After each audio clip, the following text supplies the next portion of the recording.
आमच्या इथे आम्ही देवाला मानतो आणि जनतेला मानतो।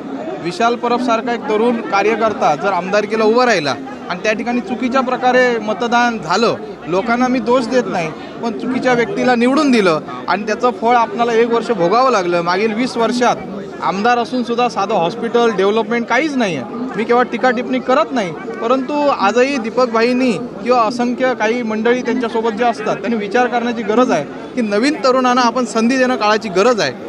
सावंतवाडीच्या जनतेने नाही तर वेंगुर्ल्याच्या जनतेने सुद्धा या ठिकाणी भारतीय जनता पार्टीला ताकद दिली आहे। याच्यावरनं समजतंय की इथे स्थानिक आमदार कोण असू शकतो ही जनता ठरवू शकते।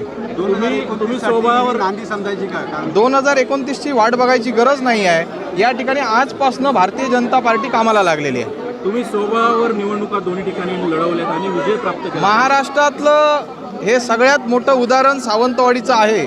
महाराष्ट्रामध्ये सगळीकडे या ठिकाणी महाराष्ट्रामध्ये युती झालेली आहे आणि सिंधुदुर्गमध्ये फक्त सावंतवाडी, वेंगुर्ला, मालवण आणि आपलं कणकवली 4 ठिकाणी या ठिकाणी युती झाली नाही।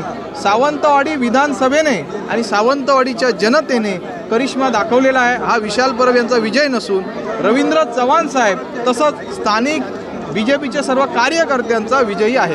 याच ठिकाणी ज्या ठिकाणी तुम्ही आता बोलताय तिथे तुमच्या कार्यकर्त्यांची गाडी अडवण्याचा प्रयत्न झालेला होता, मतदारांनी दिलेला ही प्रतिक्रिया रिॲक्शन बघा, आजपर्यंत विशाल परबने उग्र कोणाला बोललं नाही, वाईट बोललं नाही आणि आजचा जो गुलाल आहे हा मतपेटीतनं आपण त्यांना उत्तर दिलेलं आहे।